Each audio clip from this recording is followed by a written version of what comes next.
Podemos começar? Sim, faz favor.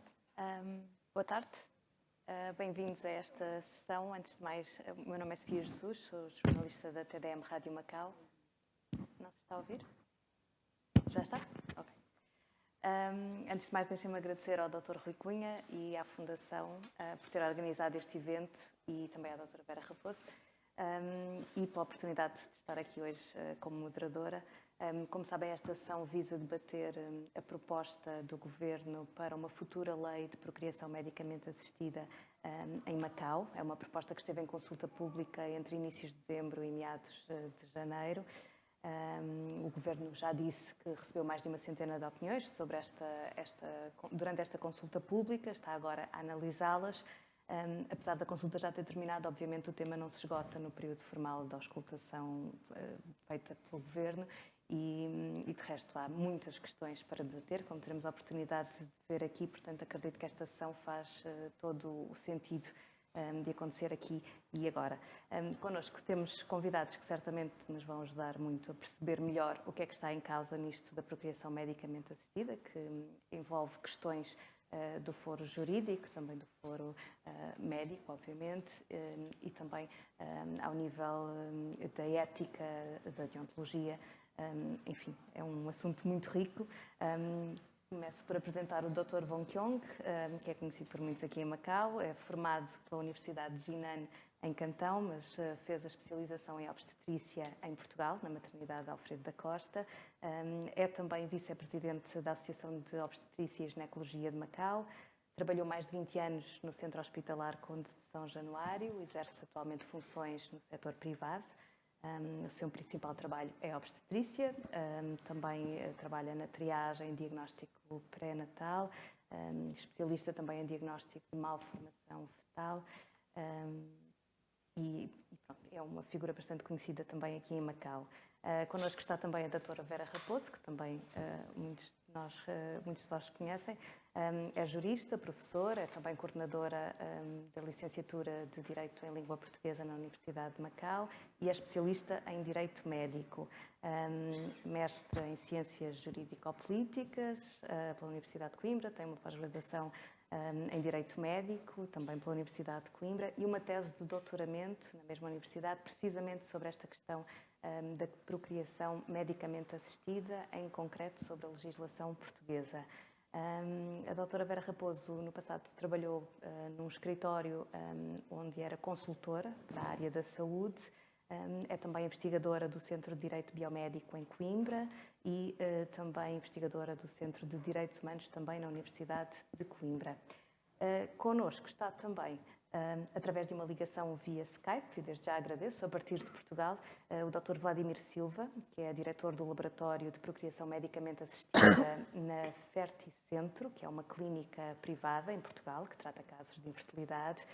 O Dr. Vladimir Silva é consultor da Direção-Geral de Saúde, em Portugal, para o Programa Nacional de Saúde Reprodutiva, é investigador externo no Instituto de Biomedicina da Universidade de Aveiro, licenciado em Ciências Farmacêuticas, tem também uma pós-graduação em Análises Clínicas pela Universidade do Porto, uma pós-graduação em Gestão e Direção de Serviços de Saúde, mestre em Gestão e Economia de Saúde pela Universidade de Coimbra, é autor e coautor de vários artigos científicos e tem dado várias palestras sobre a área da saúde. Antes de passar a palavra aos nossos convidados, vou fazer uma muito breve apresentação sobre esta iniciativa do Governo, na figura dos serviços de saúde, em avançar com uma consulta pública para a criação de uma lei sobre a procriação medicamente assistida em Macau. Como explicaram na altura os serviços de saúde, já existem em Macau normas dispersas que de alguma forma vão regulando estas práticas. Há normas no Código Civil, num decreto-lei que estabelece, tenho que ler, um regime jurídico de proteção do direito do homem e da dignidade do ser humano, face às aplicações da biologia e da medicina, também uma norma na Lei de Bases da Política Familiar e, mais recentemente, em maio do ano passado, os serviços de saúde publicaram instruções para a prática das técnicas de procriação medicamente assistida. No entanto, aquilo que os serviços de saúde disseram para justificar o lançamento desta consulta pública para avançar com uma futura lei da procriação medicamente assistida é que estas normas que existem, as instruções que foram criadas no ano passado, não eram suficientes para resolver em pleno as questões levantadas por esta temática da procriação medicamente assistida. E, por outro lado, também disseram que o efeito dissuasor do quadro, enfim, sancionatório que existia não era suficiente para lidar com o assunto. Tenho poucos dados. Entre junho e fins de novembro, de acordo com os serviços de saúde, as autoridades detectaram um total de 7 casos de infrações relacionados com a procriação medicamente assistida, que envolviam um hospital de dia e 6 centros médicos. E houve sanções administrativas, houve multas, e foi precisamente depois desses casos que o Governo decidiu então avançar com esta consulta para criar uma lei específica sobre este assunto. A lei, quanto à lei, eu não me vou alongar muito resumidamente, portanto, prevê, por exemplo, sanções mais pesadas para infrações relacionadas com esta matéria, prevê a responsabilidade penal em determinados casos, com penas que podem ir, por exemplo, até aos 8 anos de prisão, prevê também multas que podem ir às 120 mil patacas e penas acessórias e outros tipos de sanções, portanto, há um reforço no quadro sancionatório. E, em termos de técnicas de procriação medicamente assistida, a proposta do Governo, que esteve em consulta pública, foca-se essencialmente na regulação da inseminação artificial, da fertilização in vitro e também do diagnóstico genético pré-implantação. No caso da inseminação artificial, estamos a falar, por exemplo, de condições para a inseminação com sêmen de dador, a determinação e exclusão da paternidade. No caso da fertilização in vitro, a proposta fala, por exemplo, no princípio da transferência de embriões, do destino a dar aos mesmos. A futura lei também pretende regular as exigências quanto ao funcionamento das instalações que aplicam estes serviços, portanto, o que é necessário para que uma unidade de saúde possa, de facto, aplicar técnicas de procriação medicamente assistido. Quanto a este aspecto, daquilo que tenho conhecimento, apenas o Hospital Kiangbu até agora apresentou aos serviços de saúde um pedido formal para a criação de um centro de procriação medicamente assistida. Em janeiro, aquilo que o Governo disse foi que o serviço de inseminação intrauterina já tinha sido aprovado, mas a prestação de serviço de fertilização in vitro ainda estava a ser analisada. Neste momento, não sei se foi aprovada. Não falo mais. Vou já dar a palavra ao Dr. Wong Kyong, especialista em obstetrícia, e para quem não domina o cantonense, o Dr. Wong Kyong vai fazer a apresentação em cantonense, por isso agradeço que coloquem o aparelho de tradução. Boa tarde a todos. 先容許我喺今日下晝呢個會之前咧，就多謝呢個官樂兒基金會俾到我哋一個機會，就呢個關於不孕症呢個大家嗰個話題探討下。咁亦都容許我用廣東話同大家先溝通咗先。咁我希望，因為呢個都係我個母語，雖然我都會講少少葡文，但我驚解釋得唔清楚。咁我用一個好短嘅時間，想分析一下呢個關於今日呢個題目，我哋睇睇關於呢個大家關注嘅問題就係一啲咩內容。咁我哋大家互相喺呢個會議裏邊，大家希望葡國同埋本地嘅朋友，大家都去思考下呢個問題究竟係應該係目前澳門係應該點樣嚇？咁我哋好明顯就今日在座坐喺度咧，就係為咗一樣嘢，就係喺去年咧就開始咧就呢個澳門政府就主導咧就做咗一個修例。我講嘅修例嘅意思就係話其實佢係澳門做呢個不孕呢個工作咧，其實已經係有咗有定嘅條例，有一個民法典去限制咗我哋嘅。我唔知道嗰個係咪做得唔好sorry 嚇。咁其實除咗一個民法典之外，大家都知道佢仲有啲相關嘅條例去限制我哋嘅做呢個工作。咁但係嚟講咧，政府亦都係好承認不孕不育症咧，就喺呢個澳門甚至乎全球都係存在嘅問題。咁呢個涉及到人一個生物一個呢個進化繁衍嚟講咧，都係一個自然嘅規律。如果澳門一直以嚟咧，我哋都有呢個咁嘅遇到呢個問題，所以一直都係有個倫理道德同埋一啲法律嘅問題要我哋討論。咁藉住呢個問題之後咧，政府就喺呢個基礎上面做咗個修例。咁喺上一年咧就2017年咧5月就做咗一個條例，咁啊希望我哋俾意見。但係咧就我哋睇翻呢個條例咧，就係分咗兩部分。分咗兩部分咧，一部分咧就係咩咧？就係一個法律嘅問題文本。另一方面咧就係我哋嘅唔好意思，呢個點知點解做得唔好？亦都係有一個叫做專業嘅問題。咁我哋睇到就話，如果係專業，我先講緊專業，因為我係做呢個婦產科嘅，以前喺山頂醫院做婦產科。但係嚟講咧，我哋發覺咧，就係澳門呢個情況咧，喺政府手頭上嘅資料係冇呢方面嘅特別嘅資料顯示澳門係有幾大嘅需求，有幾大嘅需求。咁咧就呢個，因此咧佢喺一個運作呢個規範裏邊咧，佢就喺第一個條例裏邊咧，佢就講佢係需要我哋做呢個服務咧，必須係要係一個有生殖技術能力嘅，有產科急症，有生兒呢個 ICU， 同埋呢個有呢個胚胎學家同埋遺傳學家先能夠可以申請到做呢個服務。咁而家喺澳門現時嘅情況咧，係咪真係可以能夠滿足到我哋澳門市民嘅需要咧？點樣令到呢個法例喺呢個輔助生殖呢個範圍可以令到我哋大家都可以受益，亦都點樣可以平衡到病人、醫生同埋法律取得一個平衡？咁呢度咧就喺呢度咧就我哋大家咧就覺得今次嘅修例，政府就以一個叫做公眾利益就作為一個合法嘅一個提出嚟，就話為咗保障我哋市民嘅利益咧，我哋就只能夠要求或者規定佢一定要喺醫院裏面做。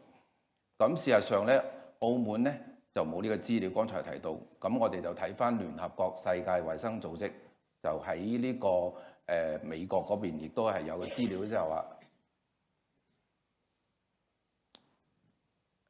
呢個 PowerPoint 我做得唔好，但係好啦，呢度對唔住。咁我同你哋講啦，就係喺大概每一個WHO 咧喺2016年嘅統計咧，大概生育年齡嘅夫婦咧，大概係佔9% 度。咁如果以我哋澳門生育年齡嘅人群嚟分析咧，大概每年咧佢有25000到3萬對嘅夫婦係需要接受呢個服務。同時間咧，根據一個呢個最新嘅統計咧，需要呢個服務嘅人群咧係人咧就越嚟越多，係升緊嘅。咁所以變咗咧，我哋就話呢個服務咧係源自於本身係我哋市民嘅需要。咁另外嚟講咧，喺呢個諮詢嘅時候咧，就政府咧亦都提到一樣嘢，就話我哋唔容許呢啲服務喺私人領域去做。咁佢提到嘅一個例子咧，就係新加坡。新加坡咧就都有呢個唔禁止呢個私人部門去做嘅。對唔住，呢個 PowerPoint 做得唔好嚇。OK，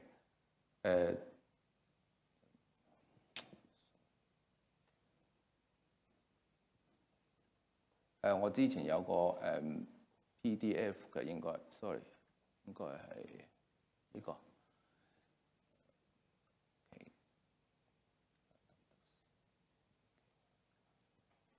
都係唔得 ，OK， 好。咁我咧就搜查咗，亦都了解過新加坡衛生部所發表嘅呢個統計數字咧，喺2013年咧喺呢個新加坡仍然都係有8間嘅私人診所，佢係可以做呢個輔助生育嘅。咁再睇翻咧就話。呢個喺呢個葡萄牙、西班牙、英國、呢個法國同埋意大利咧，佢哋都容許佢哋喺呢個私人機構進行呢個服務。同時間咧，我哋睇翻鄰近嘅香港、台灣同埋泰國，佢哋都容許喺私人機構做呢個工作。至於佢個倫理道德嘅標準同埋佢嗰個診斷同埋治療嘅標準咧，其實就係已經係大家都規範咗。但係咧，回顧翻睇翻澳門嘅情況咧，澳門現時嘅醫療市場咧，能夠有呢個符合呢個條例，能夠做呢個今次要求可以做呢個醫療輔助生育呢個咁樣嘅標準咧，只有2間醫院，一間就係呢個山頂醫院，另外一間就而家講緊申請緊嘅係鏡湖醫院，因為佢哋有產科嘅急症室同埋新生兒嘅呢個 intensive care， 即係叫做新生兒監護室。咁所以咧變咗咧，就其他即使有譬如講係科大醫院、銀葵醫院等等呢啲私人醫院咧，唔好講其他嘅私人嘅診所或者中心，佢哋都係唔達到呢個政府所要求嘅標準。咁因此咧，從今日我喺呢個首先同大家講就話呢個服務咧喺澳門，如果現時以呢個要求呢個新嘅修例嘅文本裏邊所要求咧，基本上咧就係市民基本上喺私人嘅領域係得唔到呢個服務啦。咁我哋覺得另一部分今日要討論嘅係關於佢個監管，譬如佢個監管佢點樣去罰則，提到一個問題，有提到有人係非醫療性嘅胎兒性別嘅選擇，呢種情況咧就係違背咗我哋呢個技術嘅本身嘅原意嘅宗旨。咁所以咧我哋覺得呢個咧就由於有呢個咁樣嘅違法嘅情況，而令到成個事情係得到禁止嘅話咧，其實係有等於係對我哋澳門市民嘅一個服務嘅選擇咧，係造成一個好大嘅影響嘅。咁因此咧，我哋覺得呢個例子等同，如果我哋有市民係醉酒駕車、食毒品之後駕車，而認為你哋有違法嘅傾向，而從此所有市民都唔能夠去考車牌或者揸車嘅，同樣道理都係咁樣啊。所以變咗我哋覺得應該要喺全面去分析，睇翻我哋嘅呢個技術嘅實施，其實佢係應該係受到一定嘅限制，特別是喺醫學嘅標準，特別係佢個規範，譬如講倫理嘅規範，同埋佢個診斷同埋標準點樣做咧，其實係有一定嘅限制。嗱，我回翻剛才我哋睇就係。大家知道現時喺美國每10個呢個夫婦裏邊咧，佢哋咧就係有大概係有一對夫婦係需要呢個服務。但係如果佢30歲到40歲，即係話隨住佢年齡嘅增長咧，佢嗰個需要嘅服務嘅咧，就每7對嘅夫婦就要有一對夫婦係需要呢個服務。隨住年紀增加，佢會增加。咁呢個係聯合國世界衛生組織嘅一個統計，喺全球各地都有呢個咁樣嘅需要。而且呢個年齡隨住我哋即係需要呢個服務嗰啲人咧，係隨住個呢個年份嘅增加咧，係每年係上升緊嘅啊。咁而且仲有一樣嘢就話，我哋而家嗰個工作嘅壓力啊，好多個社會嘅原因，都令到我哋嘅不孕嘅率係增加咗啊。咁而且仲有一樣嘢，除咗我哋常規講嘅女士之外咧，原來男士都會引起一啲嘅不孕嘅情況，所以佢除咗要呢個輔助生育之外咧，佢仲要有男性嘅服務啊，都要係睇佢哋有冇呢啲相關嘅問題。好啦，咁如果之後咧，我哋就話喺呢個文本裏邊所提到嘅就係話佢係一個疾病。事實上，大家要知道，不孕症唔係一個疾病，唔係一個疾病，而係有好多嘅原因。剛才講好多個原因造成嘅一個情況引起嘅。所以今次我哋回翻一開始講就話，如果我哋要立呢個例，要根據唔同嘅人種、唔同嘅宗教、唔同嘅教育背景、家庭嘅狀況、經濟嘅狀況、工作嘅情況同埋個人身體去一齊去考慮。所以變咗咧應該係一個整體性嘅一個問題嚟嘅。咁我剛才講緊就話喺呢個要求服務嘅規範裏邊，要有急症室、要產科急症室、要有新生兒治療部嘅時候，仲要規定喺醫院。咁換句話嚟講，我哋剛才我哋講，我哋呢個服務就只能夠從此，如果立咗例之後咧，我哋從此都只能夠喺醫院做啦。咁市民就冇辦法去選擇。至於我其實要強調就係衛生局本身係喺呢條法例上邊，佢係有佢嘅監管權力。正如剛才我提咗個例子就話，如果佢違規嘅，我哋有監管嘅，我哋可以對佢嘅呢個實施呢個醫療輔助技術嘅一啲標準啊、診斷嘅標準啊、呢個治療技術嘅標準啊，同埋道德倫理嘅標準，我哋可以根據佢有冇違規、有冇違法嚟去到判處佢。咁所以變咗我而家就話投石問路，我哋就話我今日先喺呢個會之前，我先將呢個問題帶咗出嚟。咁我哋由於我哋有好多個問題都要探討嘅，咁所以變咗咧，我就希望我先將第一段嘅內容先同大家攞出嚟先。咁一陣間由阿 Vella 再同我哋分析一下關於我哋喺呢個文本裏面有冇啲法例上嘅問題，或者我哋同專業上面有冇啲抵觸啊，有冇啲輔助嘅一啲支援㗎？咁我哋可以互相再討論，好嘛？咁我暫時用呢10分鐘嘅時間同大家分享咗呢樣先。啱先唔好意思，嗰個 presentation 嗰個 PowerPoint 做得唔好。咁一陣間我會有啲數據可以同大家再討論嘅，好嘛 ？OK。Muito obrigada. OK。Muito obrigada pela sua intervenção. Se não se importem, eu faria apenas breve resumo da intervenção do Dr. Wong Keong, para que o Dr. Vladimir Silva possa também ter acesso a esta intervenção, uma vez que ele se junta a nós a partir de Portugal e não está com acesso à tradução. Portanto, resumidamente, o Dr. Wong Keong esteve a falar um bocadinho sobre a realidade local, a realidade em Macau. Portanto, o doutor explicou que o governo não tem os números concretos quanto às necessidades que existem em relação às técnicas de procriação medicamente assistida. De qualquer forma, há dados como os que chegam dos Estados Unidos ou da Organização Mundial de Saúde.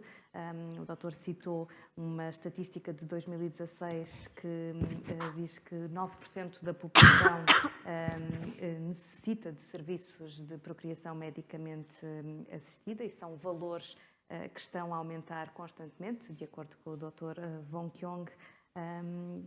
Aliás, ele referiu também uma outra estatística dos Estados Unidos, em que em cada 10 casais, um precisa deste tipo de serviços, e na faixa etária entre os 30 e os 34 anos, em cada 7 casais há um que necessita de aceder a algum tipo de apoio ao nível da procriação medicamente assistida.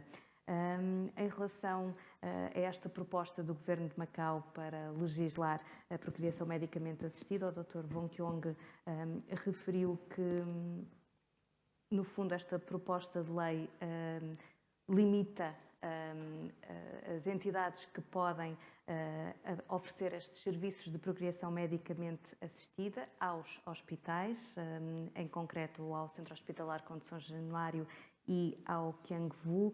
O doutor deu o exemplo, por exemplo, do Hospital da Universidade de Ciência e Tecnologia e outras entidades privadas que não satisfazem os critérios exigidos na proposta que o Governo sujeitou à consulta pública.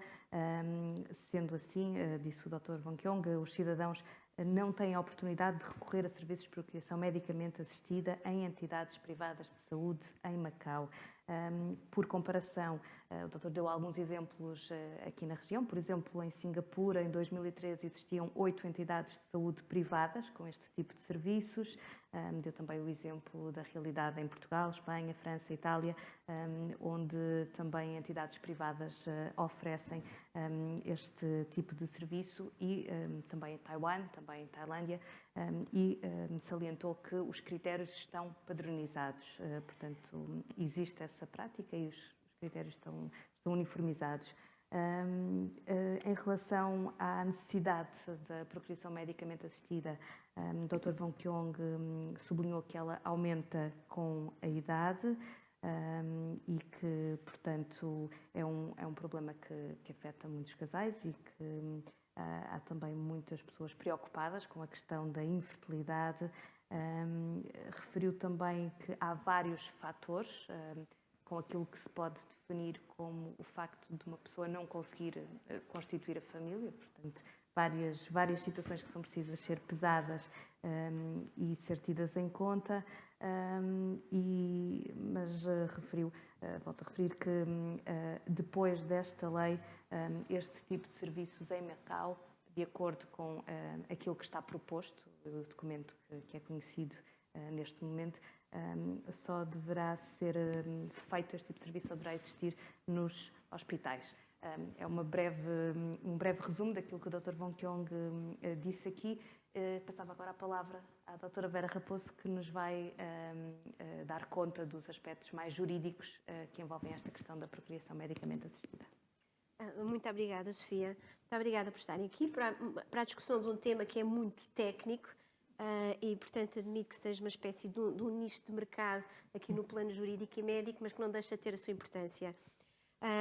Eu espero só falar dos aspectos jurídicos e não dos aspectos práticos. Esperemos que não seja uma procriação medicamente assistida aqui pelo Dr. Wong nesta altura. Supostamente são mais umas semanas, mas corações ao alto, tudo pode acontecer. Ora bem, falando então sobre o que se passa em Macau. A primeira ideia que queria deixar é a seguinte. A lei de Macau é muito semelhante à lei portuguesa. A proposta que está em discussão, e obviamente é nessa que eu me estou a concentrar, é muito semelhante à lei que temos em Portugal e que eu conheço bastante bem.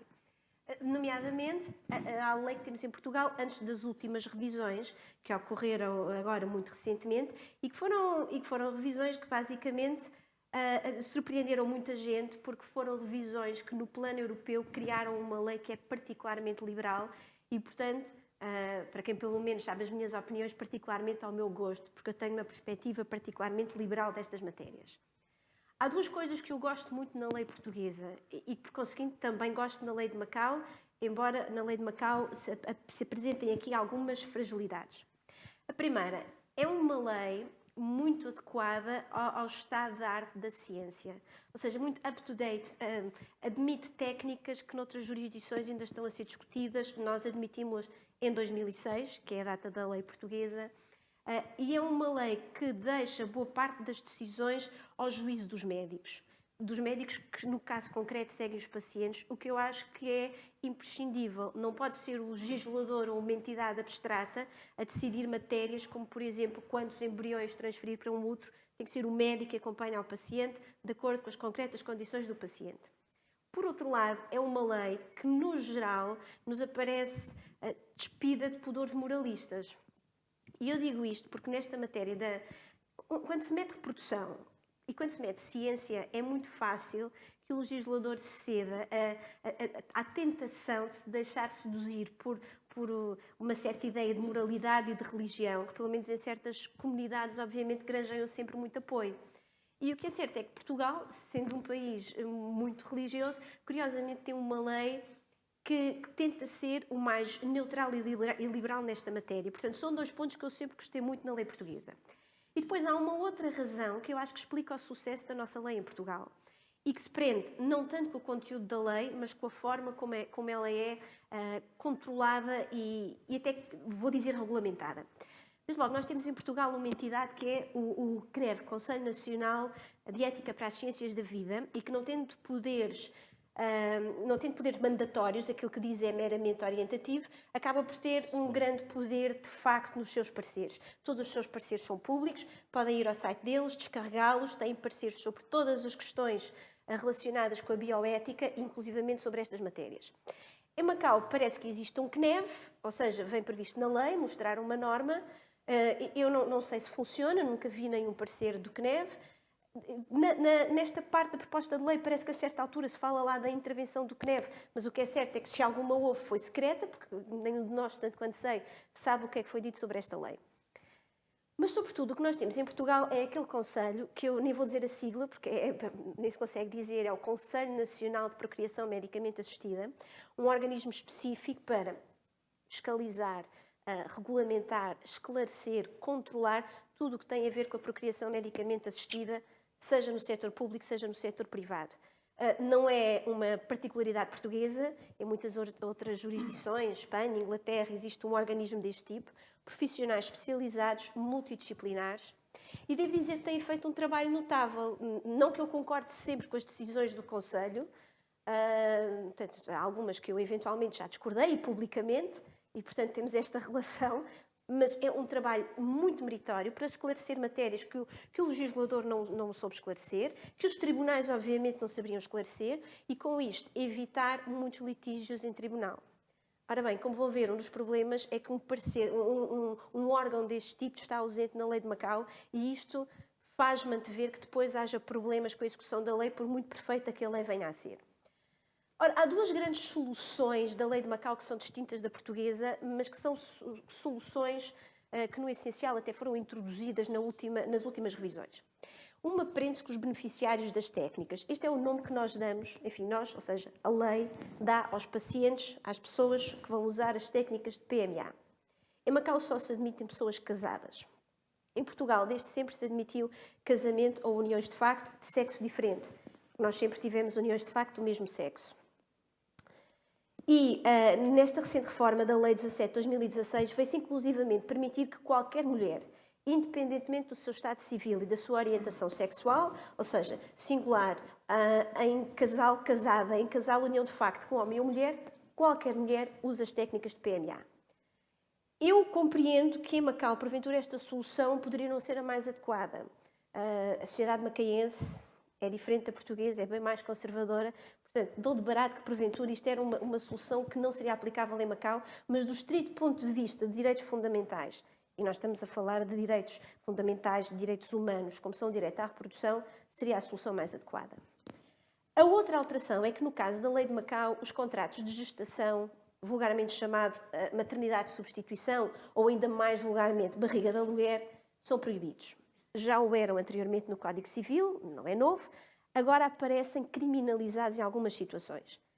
Ora bem, em Portugal também são proibidos, também são crime, mas a grande alteração é que a Lei 25 de 2016 os veio admitir em certas situações. Mais uma vez, é uma solução inovadora, quase diríamos revolucionária, porventura não a mais adequada para Macau, mas eu obviamente acho que é a boa solução no campo dos direitos reprodutivos.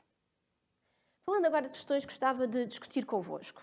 Há uma série de matérias que o legislador de Macau fez o exato copy-paste das normas portuguesas. Portanto, a norma que está em discussão, não tem qualquer alteração face à norma portuguesa. E são, no essencial, muito boas normas, porque se prendem com questões que Portugal admitiu em 2016 de uma forma já inovadora para a época e que ainda hoje se pretende inovadora. A questão é esta. São também coisas que se vieram admitir e que eu tenho que admitir que são controversas. Em Portugal foram muito discutidas na altura, algumas vezes pelo Tribunal Constitucional, quando se pronunciou sobre esta questão. Há intensa doutrina sobre este assunto, grande discussão. E o que eu acho estranho é que nestes pontos que são tão controvertidos, que o legislador de Macau tenha passado por isso sem chamar a população para se pronunciar sobre eles. Ou seja, a população foi chamada a pronunciar-se sobre várias normas, mas sobre estes pontos em concreto é como se o legislador de Macau fizesse tábua rasa do seu conteúdo na lei. Vou-vos dar exemplos. Sobre uma coisa que se chama o Diagnóstico Genético Pré-Implantatório, DGPI. Desde logo, a própria definição que está na lei parece-me problemática, mas, enfim, aqui quer o Dr. Von, quer o Dr. Vladimir me corrigirão. Porque aqui se diz que se trata de uma extração de células dos pais. E não é. Trata-se de uma extração de células dos embriões. Mas, enfim, passando, pode ter sido um lapso. Basicamente, trata-se do seguinte. Quando se faz um processo de fertilização in vitro, vulgarmente chamado FIV, retiram-se ovócitos de uma mulher, retira-se esperma de um homem, e são ambos juntos em laboratório. É como que uma história de amor que acontece em laboratório. A fertilização ocorre in vitro. Criam-se embriões. E quando existe a suspeita de que haja o perigo de transmissão de uma doença para a descendência, O que se faz é que esses embriões in vitro são sujeitos a uma modalidade específica de diagnóstico pré-natal, este DGPI, pelo qual se retiram 1 ou 2 células de cada embrião, os blastómeros, e depois as células são analisadas precisamente para detectar se o embrião padece ou não daquela doença. Se confirmar que aquele embrião não padece daquela doença, que é saudável, não absolutamente saudável, não podemos garantir isso, mas pelo menos aquela doença cujo perigo de transmissão existe não é portador, então é transferido para o útero da mulher. Isto é admitido em Macau, é admitido em Portugal, em outros países, nem sequer é a parte mais controvertida.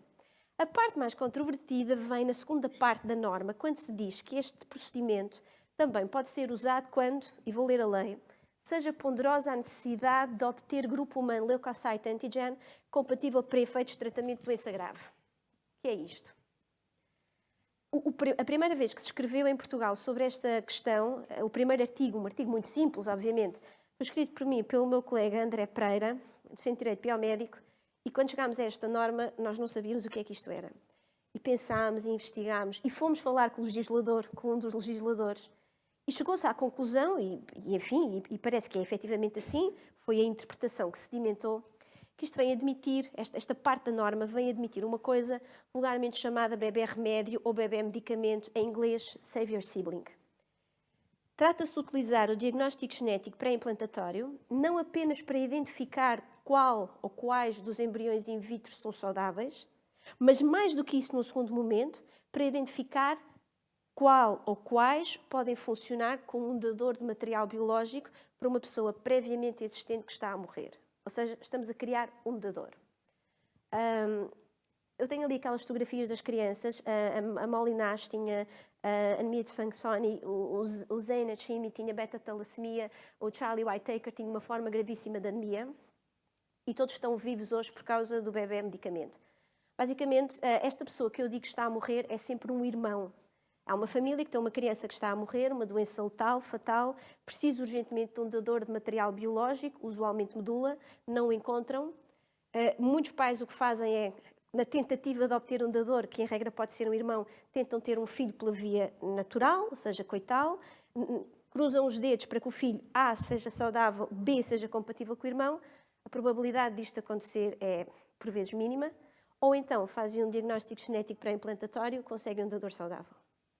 Escuso dizer que isto, apesar dos enormes méritos que eu reconheço e de salvar vidas, é uma técnica muito controvertida, porque estamos a construir vários embriões que eventualmente vão ser destruídos, porque há uma criança que vai ser dadora sem dar o seu consentimento, enfim, inúmeras questões éticas e legais. É discutido em vários ordenamentos. O legislador de Macau apresenta-nos esta norma, que eu acho que é fantástica, maravilhosa, mas não a discuto. Eu admito que este era um dos pontos problemáticos. Eu suponho que é mesmo isto que o legislador de Macau quer dizer, até porque quando se faz a apresentação das técnicas de PMA, se diz que elas servem para casos de infertilidade e esterilidade, que não são estes, para prevenir a transmissão de doenças, que não é esta segunda parte, ou para tratamento de doença grave. A PMA só pode ser utilizada para tratamento de doença grave quando envolve o bebê remédio. Outra questão sobre o consentimento. Diz-se que o consentimento dos beneficiários, dos pacientes, é livremente revogável por qualquer deles até ao início dos processos terapêuticos de PMA. Que momento é este? Pode ser, por exemplo, a recolha de esperma, pode ser, admito até que seja melhor, o momento em que são administradas drogas à mulher para que ela possa produzir mais ovócitos, para estimulação ovárica. Provavelmente até ainda antes, é quando fazemos o primeiro check-up aos pacientes para saber se estão em boas condições. Este é o primeiro momento. Curiosamente, a lei portuguesa, que tem exatamente esta redação, é interpretada de outra forma. No seguimento que é defendido no direito comparado, e que também me parece razoável, entende-se que aquele momento que marca o ponto de fronteira a partir do qual os pacientes já não podem parar o processo, já não há arrependimentos, é o momento da transferência embrionária. E isto está muito claro, se virem, aquilo que eu tenho underline é um formulário de consentimento informado, que é preparado pelo Conselho Nacional de PMA, e em todos os formulários lá se diz que as pessoas podem mudar de opinião até ao momento da transferência embrionária. Quando eu digo as pessoas, refiro-me ou a ambos, ou uma coisa que acontece por vezes e que gera aqui um grande problema, é quando a história de amor passa à história de terror e um deles quer seguir o procedimento e o outro diz, eu já não quero nada contigo, vou à minha vida, esses embriões que agora aí estão criopreservados destruam-se, ou como calculam, é um problema grave para os tribunais. Mas isto para vos dizer, aquela norma, na verdade, não é interpretada segundo aquilo que diz. Por isso eu sempre achei que a norma devia ser alterada para a pôr em conformidade com a nossa prática, com a prática em Portugal, com a prática nos outros países.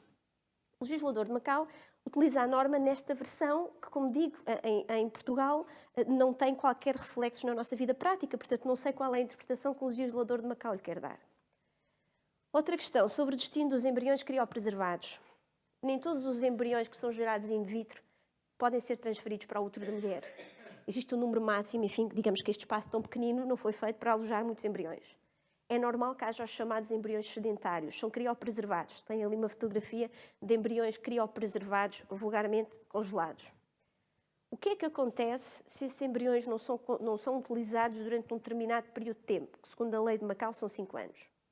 A lei diz que se compromete os beneficiários a utilizá-los em novo processo de transferência embrionária no prazo máximo de 5 anos.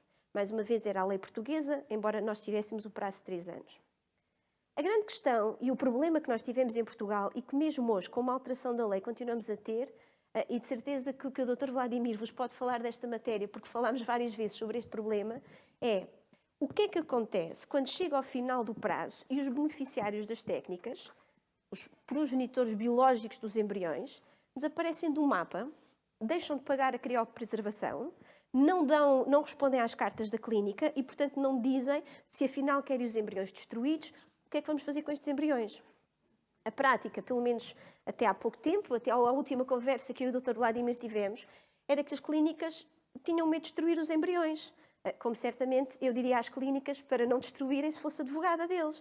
Porque há sempre o perigo, de repente, os pais dos embriões, ou proprietários, depende, aparecerem e dizerem vocês destruíram os meus embriões, isto é um dano imenso e, portanto, podemos ter aqui uma compensação que leva a clínica à falência, de modo que ninguém se atrevia a destruir embriões. Porque a lei não era clara se o consentimento inicial dado para a destruição dos embriões no início do procedimento terapêutico valia passado os tais 5 anos ou os tais 3 anos. A lei, entretanto, foi alterada e neste momento é um pouco mais esclarecedora, mas acho que continua a pôr as clínicas em risco. O legislador de Macau apercebeu-se disto, porque faz esta pergunta que eu tenho ali, se deve ser obtido um novo consentimento por parte dos beneficiários por escrito a quanto do termo do prazo de conservação. Ou seja, em Macau, o legislador apercebeu-se logo que isto de ter as pessoas a manifestar uma opinião 5 anos atrás poderia gerar problemas para quem estava a criopreservar embriões. Ainda assim, parece-me que a questão tem que ser mais debatida que isto. Sobre a responsabilidade penal. Quem transferir para o útero embrião obtido através da técnica de transferência de núcleo, ali não diz, mas eu completo, comete um crime, estamos a falar de responsabilidade penal, salvo quando essa transferência seja necessária à aplicação das técnicas de PMA. Esta norma, verdadeiramente, pôs-nos a cabeça em água. Ninguém sabia o que é que isto queria dizer. A norma foi ao Tribunal Constitucional e o Tribunal, muito sabiamente, não se quis comprometer com muita coisa e disse: bem, então isto vai acontecer quando a transferência de núcleo for absolutamente essencial para realizar uma técnica de PMA. Eu devo dizer que todo o problema da transferência de núcleo prende-se com o seguinte: a transferência de núcleo é um dos procedimentos da clonagem.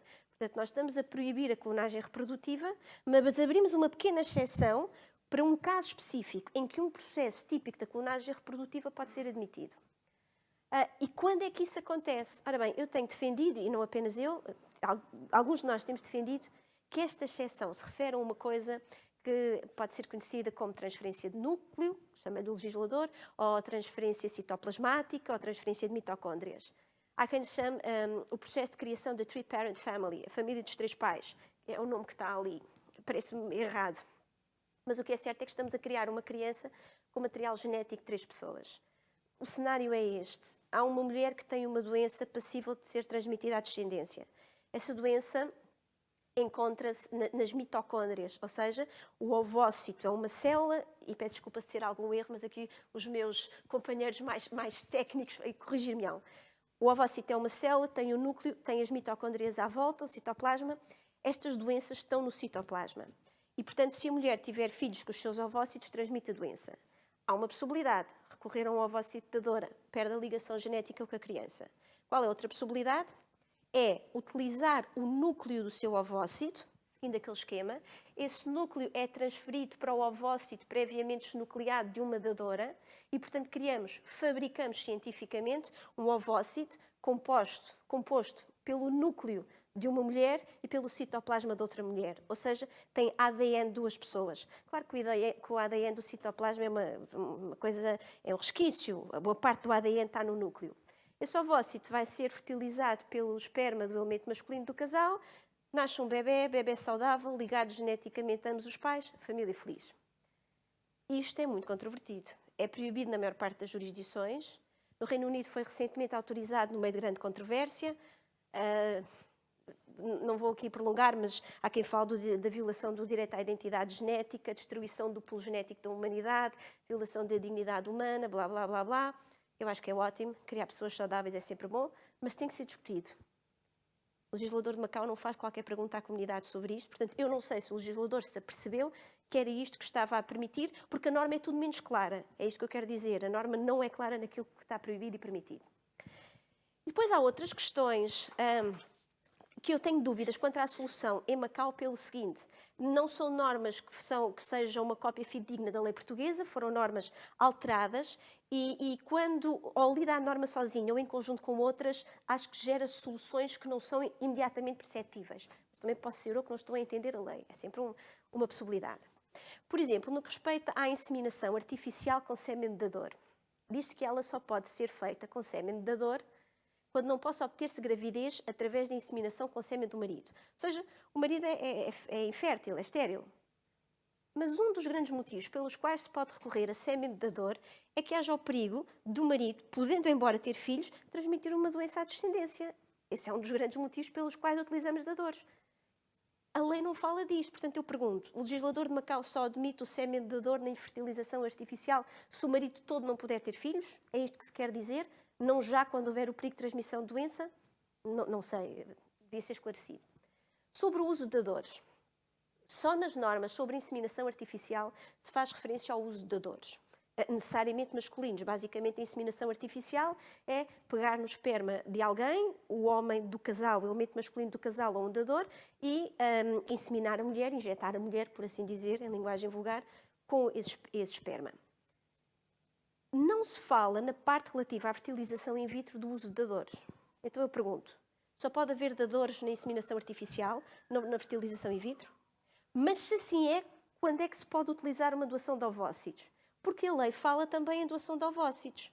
Ora, na inseminação artificial não pode haver doação de ovócitos, só pode haver na FIV. Então em que ficamos? Há ou não há doação de ovócitos? Há doação de esperma na fertilização in vitro? A lei não é clara. Sobre a reprodução pós-mortem. Após a morte do marido, não é lícito à mulher ser inseminada com sêmen do falecido, ainda que este haja consentido. A reprodução pós-mortem ocorre quando um dos elementos do casal, e em regra referimos-nos ao elemento masculino, embora não seja descabido pensar no elemento feminino, e tivemos há pouco tempo um caso em Portugal, quase que de reprodução pós-mortem feminina, o elemento masculino morre e trata-se de saber se a mulher pode prosseguir o tratamento reprodutivo e ter filhos após a morte do marido ou companheiro. A norma diz que não pode haver inseminação artificial. E fertilização in vitro pode, porque a técnica é diferente. E uma transferência pós-mortem de embriões pode? Porque, por exemplo, a transferência pós-mortem de embriões é admitida em Portugal. É admitida porque, neste caso, os embriões já estão criados, o elemento masculino faleceu estando os embriões criopreservados e numa tentativa não só de ajudar a mulher a ter os filhos que eles tinham planeado, mas, sobretudo, de preservar a vida destes embriões, nós admitimos a transferência. Macau, a lei não esclarece. Previsões criminais. Constituem ofensa à integridade física a prática de técnicas de PMA sem conhecimento do médico responsável ou porque não esteja legalmente habilitado. Desde logo tenho muitas dúvidas que a prática da PMA nestas condições deva ser punida criminalmente. O direito penal não serve para estas coisas. Porventura, melhor seria aplicar aqui o ilícito administrativo. Mas a ser crime, eu não vejo como é que pode ser um crime de ofensa à integridade física. Porque pode a técnica de PMA ser realizada sem conhecimento do médico, sem intervenção de pessoal especializado, e a pessoa não ter qualquer dano na sua integridade física. E nem se pode considerar que se a pessoa ficar grávida, a gravidez é um dano para este efeito. Nunca o Código Penal, para nenhum efeito, considera a gravidez um dano. Portanto, ainda que esta prática seja um ilícito crime, nunca poderia ser um crime de ofensa corporal. O problema que me parece mais premente é a ausência de uma entidade especificamente dirigida a estudar estas matérias para fiscalizar e regulamentar. Como digo, na proposta tudo aparece na competência dos serviços de saúde. E não há aqui qualquer desprimor para o conhecimento dos serviços de saúde.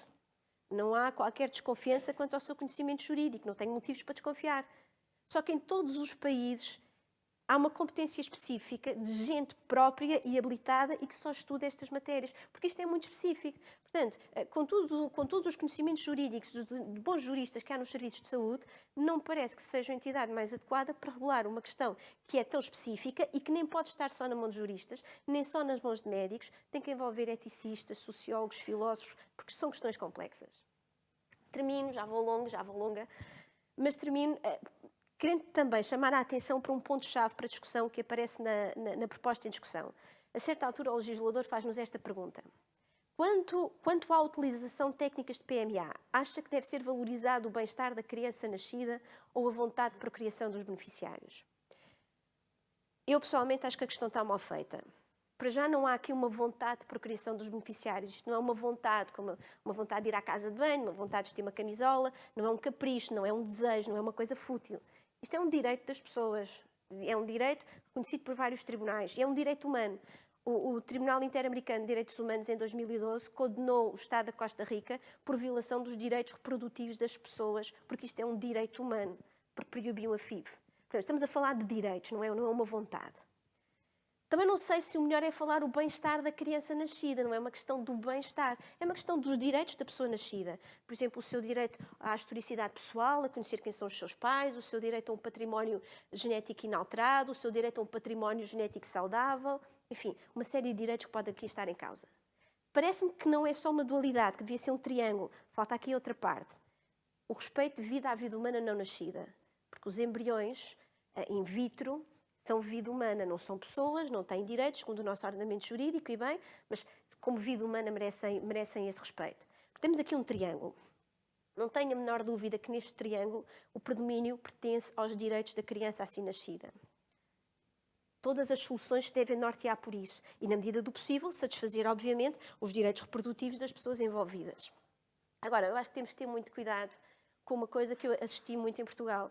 É camuflar sobre a suposta defesa dos direitos da criança assim nascida considerações religiosas e moralistas que se prendem com os preconceitos subjetivos e pessoais de cada um.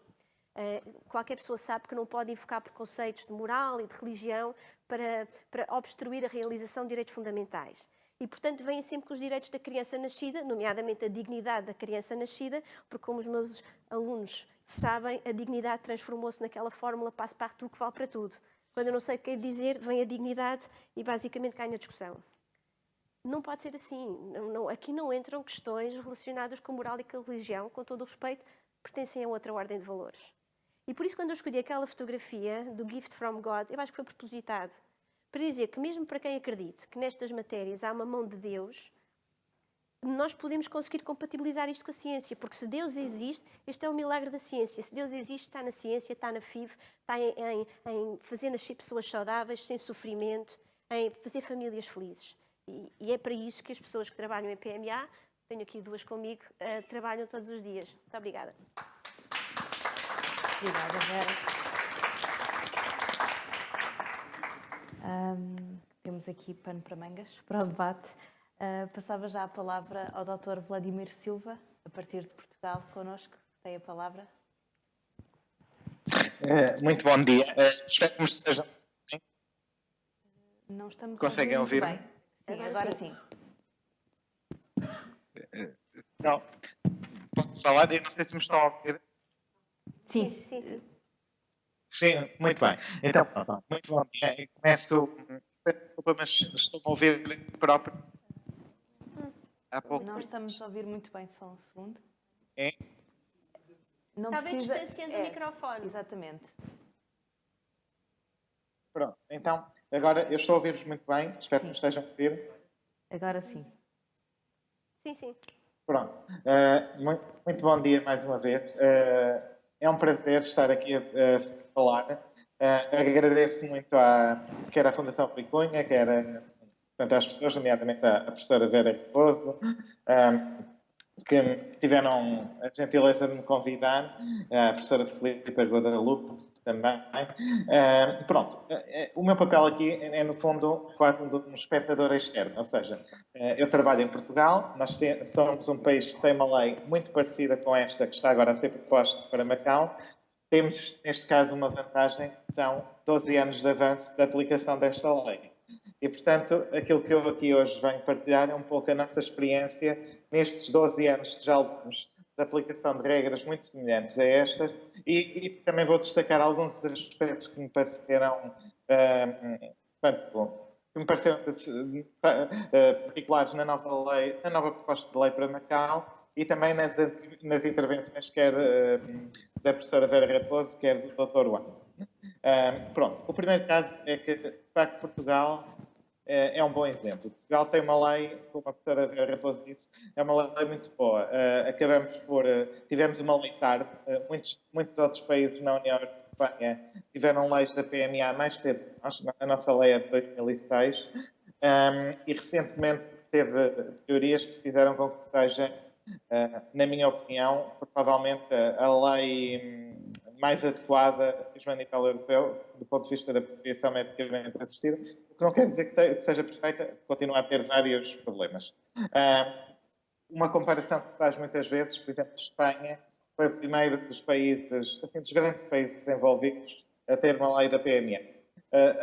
A lei espanhola foi criada de uma forma muito curiosa, porque em 1988 o que se fez em Espanha basicamente foi pegar um relatório do Parlamento inglês de uma pré-proposta de lei altamente liberal e aplicá-la a um país muito conservador e religioso, que era a Espanha, tal como Portugal, reconheça-se, e fizeram a tradução direta e a aplicação daquela lei.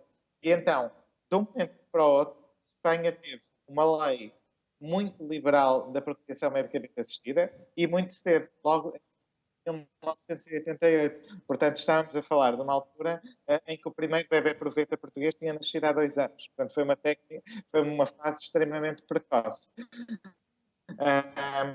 Essa mesma proposta do Parlamento inglês acabou por ser chumbada em Inglaterra. Ou seja, os espanhóis foram mesmo além do liberalismo inglês de que partiram. E, portanto, a lei foi criada e aplicada de uma forma um pouco acidental.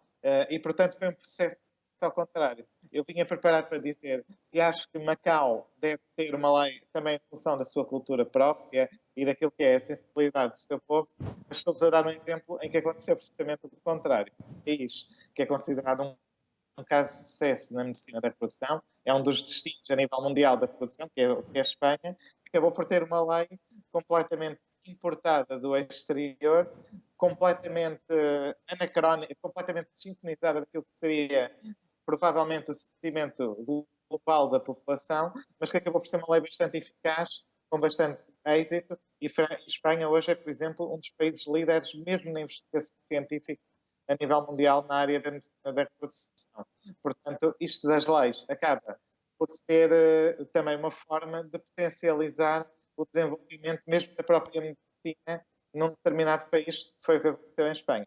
Portugal, fomos por uma via diferente, deixámos que toda a gente tivesse lei e criámos a nossa própria lei. A nossa própria lei está, talvez, até bastante mais inspirada na lei inglesa do que na própria lei espanhola. Talvez a professora Vera me possa validar esta opinião, mas isto para dizer que, de facto, a lei do PNA é uma coisa importante.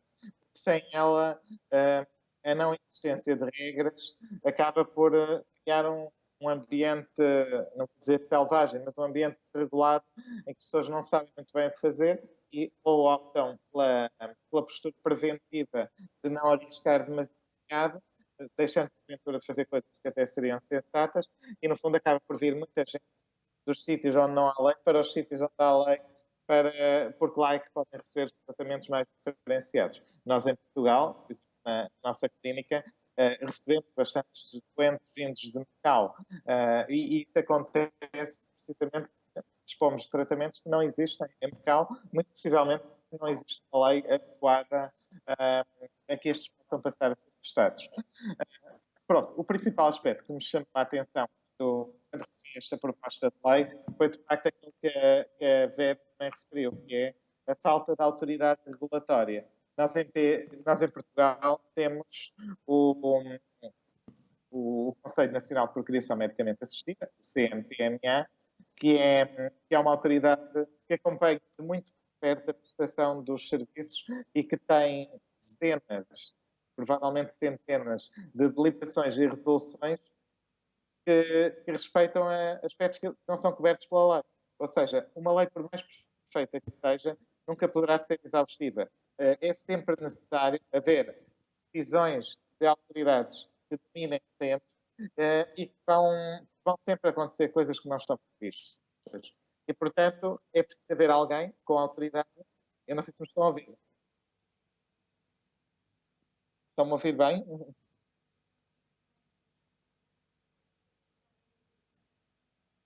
Peço desculpa. Então, o que eu estava a dizer, a grande vantagem de existir uma autoridade regulatória é o facto da lei, qualquer lei, por muito perfeita que seja, acaba por não poder todas as situações possíveis de acontecer na realidade. A realidade é sempre muito mais rica e exuberante e contém sempre muito mais imprevisibilidade do que as leis. A autoridade regulatória, como é o caso da autoridade portuguesa, do CNPMA, tem tido esse papel, o de cumprir os buracos que existem na lei, o de tomar decisões relativamente a coisas que não estão previstas na lei. Isso parece-me importante. Seria, aliás, fundamental existir algo deste género em Macau.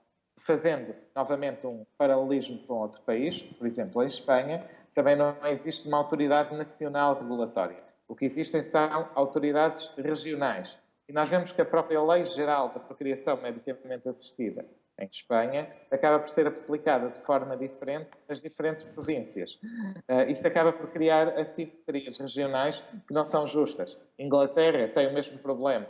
É dado um grande poder aos chamados Primary Care Trusts, aos centros de saúde regionais, que acabam por ter alguma capacidade discriminatória. Portanto, em Inglaterra até se fala da postcode lottery, ou seja, há pessoas em regiões de Inglaterra com melhor acesso aos tratamentos de reprodução medicamente assistida que pessoas noutras regiões de Inglaterra.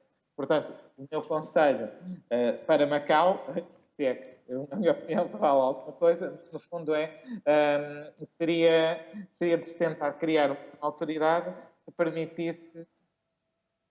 Peço desculpa, Dr. Vladimir, penso que não estamos a ter a tradução, Dr. Von Kyong. E que aguardasse só um pouco. Já podemos? Já a tradução? Não, fala devagarinho. Devagarinho, ok. Ok. Se puder falar devagar, o Dr. Sim, eu Von peço. Kyong está Pronto, a vou repetir a ideia que disse há pouco. A vantagem de existir uma autoridade regulatória é que esta autoridade tem a capacidade de preencher os espaços deixados em branco por qualquer legislação. Ou seja, uma lei, por mais perfeita que seja, nunca conseguirá prever tudo o que pode acontecer. Vai haver situações que, inevitavelmente, não estão previstas na lei. E, quando isso acontecer, será necessário perguntar a alguém o que se deve fazer nessa situação. Em Portugal, esse papel tem estado a ser, e muito bem, desempenhado pelo CNPMA, Conselho Nacional de Procriação Medicamente Assistida. Há países que não têm este tipo de regulação nacional. Espanha, por exemplo, tem uma regulação regional que acaba por criar assimetrias territoriais. Outro exemplo, Inglaterra, é um país em que, embora exista uma autoridade nacional forte, é dado algum poder às autoridades de saúde locais. E com isto existe a chamada postcode lottery, ou seja, pessoas de diferentes regiões do Reino Unido têm diferentes níveis de acesso aos tratamentos de procriação medicamente assistida. Isso não é justo, nem é equitativo. E, portanto, isso é um problema, a existência de uma autoridade, eu diria que é uma necessidade fundamental para qualquer enquadramento legislativo. Uma outra coisa muito importante que a autoridade portuguesa fez foi a publicação de um documento chamado Requisitos e Parâmetros de Funcionamento dos Centros de PMA. É um documento que está online, que tem sido atualizado muitas vezes e que é incrivelmente detalhado. É uma espécie de manual de boas práticas médicas, é uma espécie de manual de requisitos que asseguram uma muito elevada qualidade aos centros que prestam estas técnicas e é um conjunto de regras e procedimentos administrativos e legais que nos permitem fazer processos com muito maior segurança, quer para os doentes, quer para nós, enquanto profissionais de saúde. Foi esta autoridade que emitiu este documento e é esta autoridade que tem feito as sucessivas atualizações deste documento. É muito importante que qualquer país tenha um documento deste género, porque de outra maneira haverá sempre clínicas a trabalhar de maneira diferente. É difícil harmonizar a prestação dos cuidados sem um documento de referência que necessariamente terá que vir de uma autoridade de referência. Entrando um pouco no detalhe da lei e das propostas que são apresentadas, o primeiro aspecto que me chamou a atenção é o facto de se considerar que estas técnicas são um método subsidiário e não alternativo de reprodução. Em Portugal também já foi assim. Neste momento passamos a ter um método, elas passaram a ser consideradas como um método alternativo. O que é que isto significa? Significa que podemos utilizar as técnicas para situações em que não há doença, ou seja, em que estas técnicas são necessárias para se conseguir uma gravidez, mas isso não está associado a uma situação de doença. Está, neste caso, os casais de mulheres, as mulheres solteiras e até as pessoas heterossexuais que queiram ter um filho em conjunto, mas que não sejam um casal, porque isso também existe. Eu não sei se culturalmente para Macau esta é uma realidade que faça sentido, mas hoje vivemos num mundo global e, portanto, os meus amigos em Macau, tenho vários, são provenientes de várias partes do mundo. E, portanto, o que acontece é que as pessoas mudam. O que eu quero dizer é, começa a ser difícil falarmos em realidades culturais regionais, porque cada vez mais, não só na Ásia, como na Europa, como na América, os países, nos diversos países, vivem pessoas de culturas muito diferentes. E, portanto, ao restringirmos a lei, estamos, no fundo, a vedar o acesso a estas técnicas a pessoas que possam ter uma base cultural que não a mais tradicionalista. Isto é uma coisa que, naturalmente, cabe às autoridades interpretar. No fundo, é uma nota que, de facto, se um dia em Macau se decidir alargar o âmbito da aplicação destas técnicas, é importante que isso seja feito também, começando por considerá-las como um método alternativo de procriação. O ponto seguinte que me chamou, pronto, e agora a tarde foi-se, por exemplo, em Portugal, com a recente alteração da lei, nós passamos a tratar casais de mulheres que engravidam, casais de mulheres que engravidam com os óvulos uma da outra, portanto, em que uma das mulheres dá o óvulo, este é fertilizado com o esperma de um dador anónimo e a outra engravida. Isso é uma maneira da maternidade de um casal de mulheres ser partilhada. Isso está previsto por lei. Os direitos sobre os embriões são idênticos para ambos os elementos do casal e, portanto, uma mulher mesmo que não seja originária dos óvulos que deram origem a esses embriões, tem exatamente os mesmos direitos sobre esses embriões que a sua companheira. Talvez esteja ir demasiado longe para uma primeira lei, mas é a tendência a nível internacional. Outro aspecto que me chamou a atenção, na lei de Macau, e aqui bem, não existem limites etários. Nós em Portugal, neste momento, temos uma situação, eu diria, um pouco bizarra, porque foram recentemente, em novembro, introduzidos limites à idade das mulheres, portanto, nós não podemos tratar mulheres com idade superior a 50 anos, mas também não podemos fazer tratamentos em que o homem tem mais de 60 anos. Ou seja, estamos numa situação paradoxal em que uma mulher, vamos supor, de 40 anos, tem direito a fazer um tratamento com esperma de dador, mas não com o esperma do seu marido, se ele já tiver 60 anos. Ao mesmo tempo, estamos com um problema, e é um problema grave, de vários embriões congelados de mulheres que, entretanto, completaram 50 anos e que não os podemos transferir, que a lei não permite.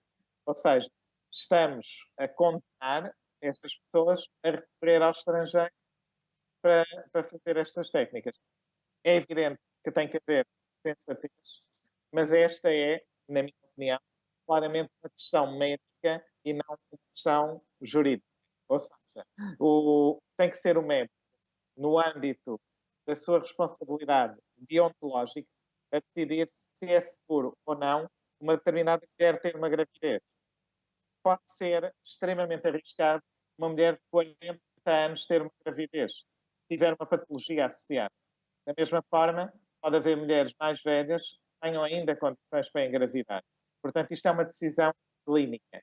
Acho que este aspecto da lei portuguesa é um mau exemplo de intromissão do direito na medicina, que criou injustiças, iniquidades e turismo produtivo. O que está a acontecer é que estas pessoas estão a enviar os embriões para outros países, nomeadamente até para países onde não existe regulação, como por exemplo Chipre ou alguns do leste da Europa, para poderem fazer estas transferências, digamos, sem este constrangimento legal.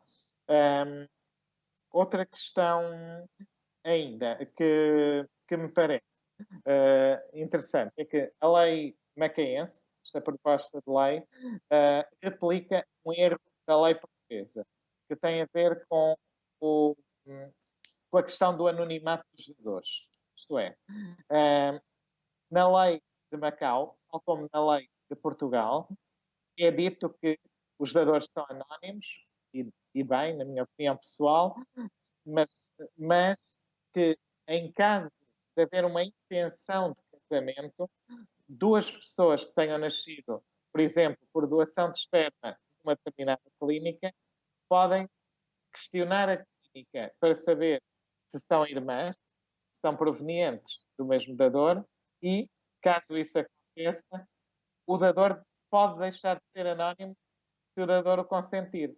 Ou seja, acabamos por permitir a abertura do anonimato da doação a um grupo muito restrito de pessoas, que são aquelas que se querem casar, ou seja, união de facto não vale, e,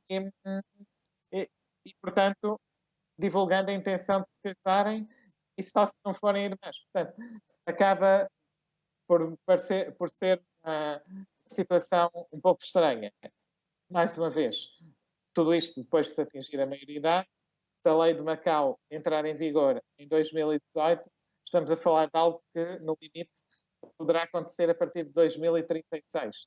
Eu acho que o mundo até lá vai progredir muito do ponto de vista sociológico e esta questão do projetado casamento, da intenção de casar, é algo que cheira a século XIX, já nem digo século XX. Portanto, é uma norma que me parece antiquada, faz sentido e que está em vigor em Portugal, e que, das duas uma, ou se assume que os dadores são totalmente anónimos, ou o contrário, que eles não são anónimos, ou se cria um sistema, como por exemplo existe na Dinamarca, em que há dadores anónimos e não anónimos. E, portanto, na minha opinião, até o sistema parece mais combinar melhor a disponibilidade de dadores e a proteção das famílias e do interesse das crianças. Esta é uma questão que me parece importante na lei e que, pronto, que é um erro da lei portuguesa e que agora também está na proposta de lei para Macau. Outra questão ainda, que é uma questão prática muito importante, é que nesta proposta de lei, eu confesso que li o documento que está para consulta pública, não li, ou seja, pode ter escapado, mas tanto quanto eu pude perceber, não há uma referência ao limite de idade dos dadores. Ou seja, nem ao limite de doações. Portanto, isto é uma questão importante, porque no caso das dadoras de óvulos, nós sabemos que a fertilidade feminina começa e os 35 anos da mulher. E, portanto, é importante que as dadoras pertençam ao grupo etário onde as doenças genéticas têm menor prevalência, ou seja, onde é menos arriscado utilizar óvulos dessa pessoa. Isso seria uma boa prática médica. Não está. Eu também não acho que isto faça sentido numa lei. Isto faz sentido numa norma de uma autoridade regulatória. Mas como não existe autoridade regulatória, isto deveria estar em algum lado. Outra questão é o próprio limite de doações e o risco de consanguinidade. É evidente que eu não sei qual é a população de Macau, seguramente alguns milhões de pessoas, mas o risco de consanguinidade existe e está estudado. E, portanto, devem existir limites, quer ao número de doações. Quer dizer, os limites podem não ser ao número de doações, podem ser ao número de crianças nascidas, podem ser ao número de famílias que recebem essas doações. De facto, pode ser muito frustrante para uma família receber a última doação de um determinado dador e depois com isso já não pode ter irmãos do mesmo dador, mesmo que esse dador estivesse disposto. Nós tivemos uma situação dessas em Portugal. Uma dadora de óvulos fez a sua terceira doação a um casal. O casal engravidou, queria ter um filho, um irmão genético do filho que já tinham, só que a dadora não podia doar novamente. A dadora até se disponibilizou para fazer uma quarta doação, mas o CNPMA não o permite. Portanto, eu acho isto errado. Eu acho que os limites deveriam ser por famílias, obviamente respeitando a saúde das dadoras, a segurança do processo para as dadoras, o risco de consanguinidade, mas essencialmente pensando, lá está, no bem-estar das famílias e no bem-estar das crianças. Mas sempre mas existindo regras neste aspecto. Outra questão que me chamou a atenção e que a professora Vera também referiu é a questão do destino dos embriões congelados. Não há uma norma transitória para os embriões que já estão congelados hoje. Ou seja, sendo eu leigo na área do direito, eu imagino que uma lei que seja publicada hoje não se aplica para o que já vem de trás. E, portanto, coloca-se a questão: o que fazer aos embriões que já existam? Portanto, quantos anos podem ficar congelados? É legítima a sua destruição? Quem tem direitos sobre eles? Era importante clarificar isso. Outra questão ainda é: a lei de Macau vai mais longe que a lei portuguesa num aspecto, que é, na lei de Macau é exigido um compromisso de utilização dos embriões num determinado prazo. Ora, eu não sei até que ponto é que é legítimo, digamos assim, exigir a alguém que se comprometa a ter um filho num determinado período de tempo. Há condições financeiras, sociais, até físicas para a mulher que poderá ter a gravidez, que podem funcionar em sentido contrário.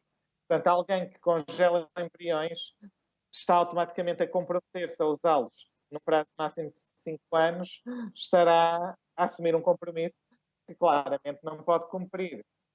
Pode ter o desejo de o cumprir, mas há fatores impossíveis de controlar que vão condicionar a execuibilidade desse compromisso. E, portanto, a lei exige às pessoas que o assumam. Isso também não me parece correto. Pronto. A professora Vera também falou da questão da transferência de embriões pós-morte. Eu não vou, por isso, falar dessa questão. Depois, na questão relacionada com o diagnóstico genético pré-implantação, não é abordada na lei uma outra coisa que é uma tendência atualmente existente a nível mundial, que é o rastreio de aneuploidias pré-implantação. Ou seja, qual é a diferença entre estas duas coisas? Uma delas, que é o diagnóstico genético pré-implantação, a sigla em inglês é Pre-Implantation Genetic Screening, serve para procurarmos uma doença que sabemos que existe ou que há o risco de existir em um determinado embrião. A outra questão é o Pre-Implantation Genetic Screening, ou seja, quando nós temos um casal, por exemplo, com uma história de abortos recorrentes, ou com uma história de muitos tratamentos falhados, ou com uma mulher com idade superior a 39 anos, sabemos que essa pessoa, estatisticamente, tem uma probabilidade muito maior de ter um embrião geneticamente anormal. E, portanto, nós podemos fazer uma análise global, por exemplo, uma análise aos 24 cromossomas que existem, para ver se a constituição cromossómica dos embriões é normal. Desse modo, transferimos apenas os embriões saudáveis. Ao fazermos isto desta maneira, não estamos necessariamente a fazer aquilo que a lei prevê, que é tratar uma doença que se saiba que existe. Estamos a tratar uma doença que tem elevada probabilidade de existir. E, portanto, este é um caso em que a ciência já vai um bocadinho mais à frente do que a lei. Em Portugal, a questão foi resolvida com normas do CMPMA. Basicamente, o CMPMA autoriza a realização destas técnicas em determinadas circunstâncias. Idade superior a 39 anos, um determinado número de abortos anteriores, penso que são 2, 3 tentativas de transferência de embriões falhadas.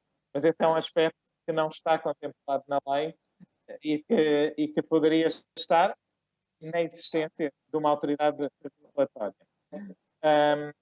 Relativamente à outra questão que a Vera referiu, sim.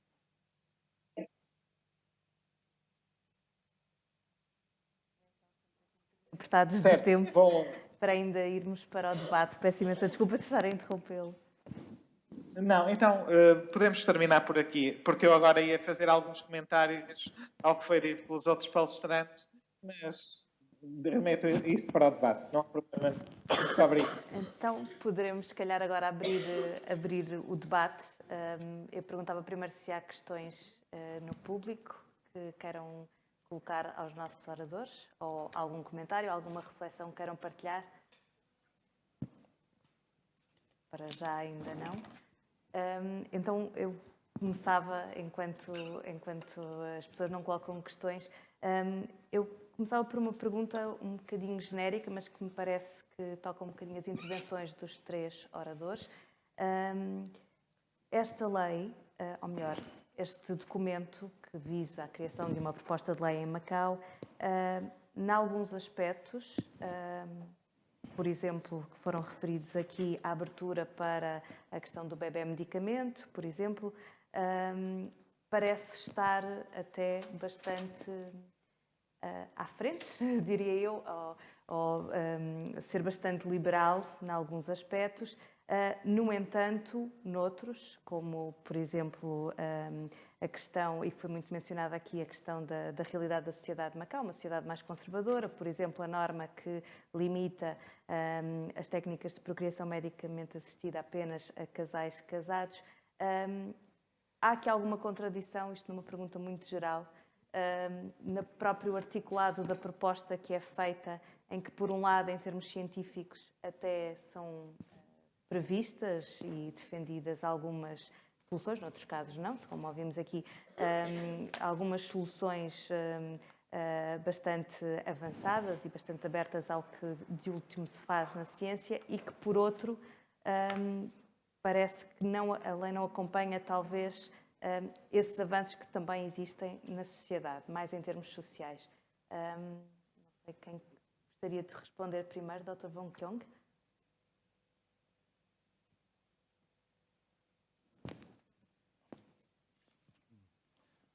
頭先咧就我哋都聽到介紹，有一個就話葡國、西班牙、英國、法國、德國都有好多呢啲法例。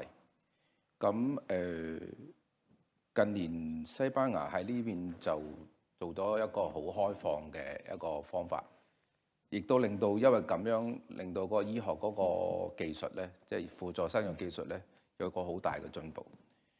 其實從我哋開始，從上個世紀50年代，即係發展呢個生育技術，到而家今日咧，其實呢個技術係成熟咗。咁你大家都喺呢份文本裏邊見到有 IUI 啦，亦都有 IVF 啦。甚至乎剛才亦都介紹一個叫做植入前診斷嘅方法，其實就係都係證明呢個技術係不斷咁進步。咁因此我哋啲法律就唔能夠用緊好多年前嘅技術嘅法律去限制個技術發展，因為已經係冇一條法例係永遠適用於呢個時代進步，咁係有需要去改。咁但從呢個文本我哋睇到咧，就非常之粗糙。咁好粗糙，甚至乎一啲唔好講法律嘅細節嘅內容，甚至乎一啲專業嘅技術都冇釐清楚。咁係喺實際上運作嘅時候咧，都會有問題。例如佢規範呢個團隊嘅技術喺邊度可以操作。係咪我想知道葡國方面對於私人嘅醫療中心，如果佢要開一個輔助生育技術嘅技術，係咪一定要有產房？有冇急症室？有冇 NICU？ 要有遺傳學？有泌尿科醫生？即係呢個 centre 要具備呢啲咁嘅醫生。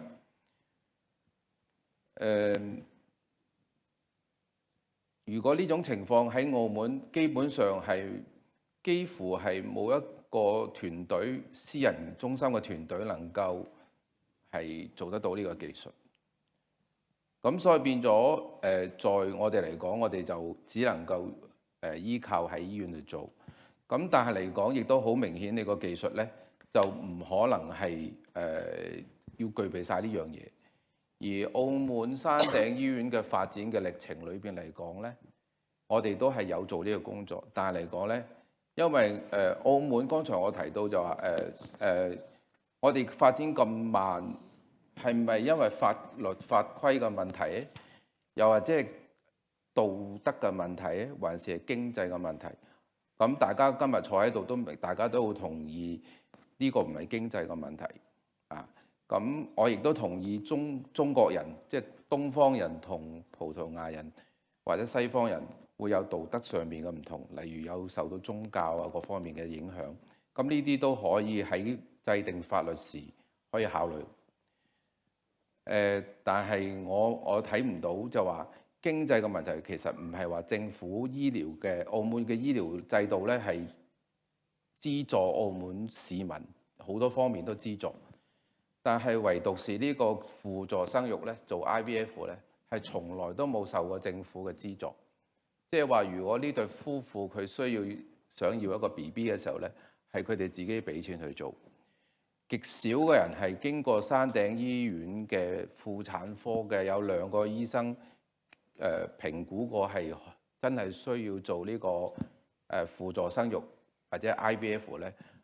山頂醫院係一路以嚟都係同香港大學瑪麗醫院係合作，咁我哋叫做 share care。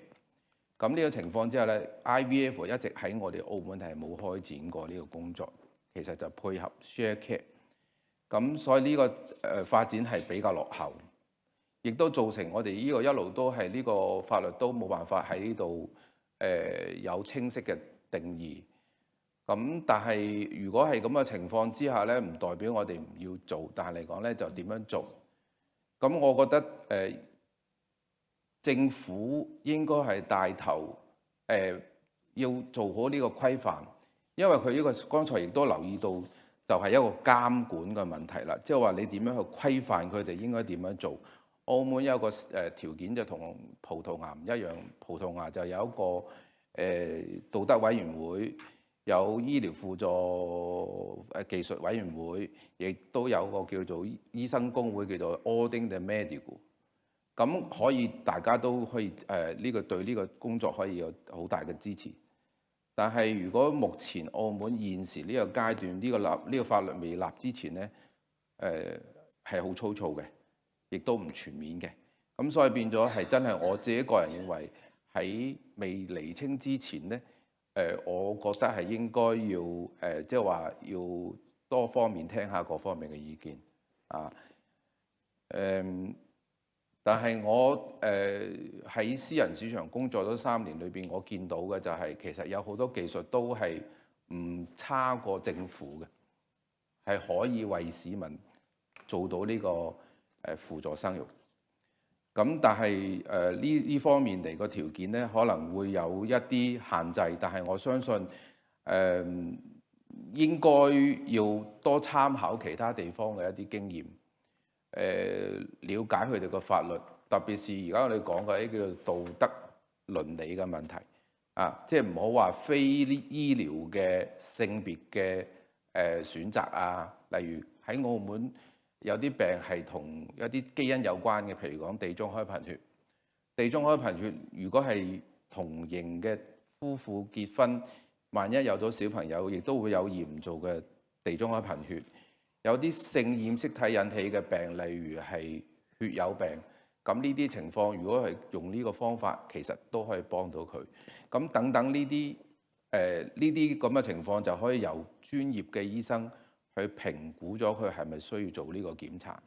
咁至於嗰個 PGD 咧，即係話嗰個產前診斷植入前診斷咧，其實係可以避免到好多嚴重嘅缺陷嘅 BB 出生。咁呢個係值得去推薦嘅。咁但係我聽到喺葡萄牙喺呢方面技術係發展得好好。咁我就有少少嘅問題，就話如果作為私人市場同埋公立嘅市場喺葡萄牙，應該即係話如果要開展呢個輔助生育呢個技術嘅時候，你哋又點樣做呢？係有冇一啲嘅呢個進入要做嘅時候，有冇啲特別嘅條件嘅限制，唔俾佢做，話要達到咩標準先至做呢？呢啲我都想知道下，趁住呢個機會請教葡萄牙嘅專家，咁睇下我哋有冇呢個可以做嘅。而至於法例方面呢，我覺得Vella 都講得好清楚，我哋葡萄牙嘅專家都講得好清楚。咁我覺得呢啲都係喺將要完善呢個法律裏邊，可以提供一啲嘅呢啲補充咯。呢個係我個人嘅建議。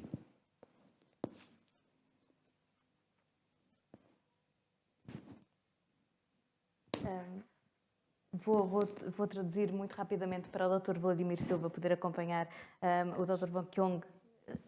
O Dr. Von Keong referia que, de facto, também, como foi dado aqui o exemplo, que havia diferenças também em Espanha e que, mesmo assim, se avançou com uma lei que acompanhava os avanços da ciência, apesar de ser uma sociedade mais conservadora, e que isso produziu efeitos. O doutor referiu que, claro, que nenhuma lei pode acompanhar sempre toda a sociedade e, portanto, as leis são alteradas e acompanham o desenvolvimento, e referiu aqui também a importância e lançou uma questão, penso que também, se não seria possível também às clínicas privadas de facto adotarem e devidamente as técnicas de procriação medicamente assistida, tal como no setor público, existindo então essa regulamentação, que ele acredita que não seria difícil, pelo que eu compreendi, não seria difícil atualmente em Macau, há algumas clínicas privadas, oferecer estes serviços, se de facto tal fosse regulamentado nesse sentido. Eu se calhar, e porque sei que também não temos muito tempo, Vera, não sei se queria comentar, se não eu gostava de fazer uma pergunta. O Dr. Wong Kyong, pelo que eu compreendo, existe a necessidade, de facto, por parte de casais em Macau, de ter acesso às técnicas de procriação medicamente assistida, e aliás o doutor até referiu que caso não haja, que então as pessoas terão de ir para fora, procurar esse tipo de serviços, mas como foi dito aqui várias vezes, não há, ou pelo menos parece não haver, um órgão, tal como o Conselho Nacional de Procriação Medicamente Assistida. A proposta remete para a Comissão de Ética para as Ciências da Vida.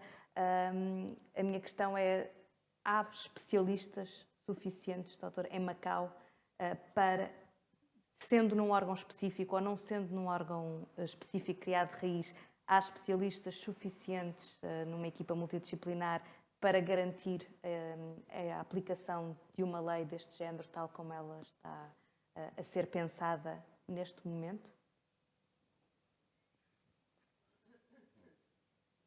嗱，大家都知道咧，澳門係一個好細嘅地方。我諗好多在座都明白就話，由於個地方人口少咧，嗰啲病就會唔係話好多。咁如果建立一個中心咧，佢會一定要有一定嘅病例，足夠嘅病例，足夠嘅病源，先能夠做得到。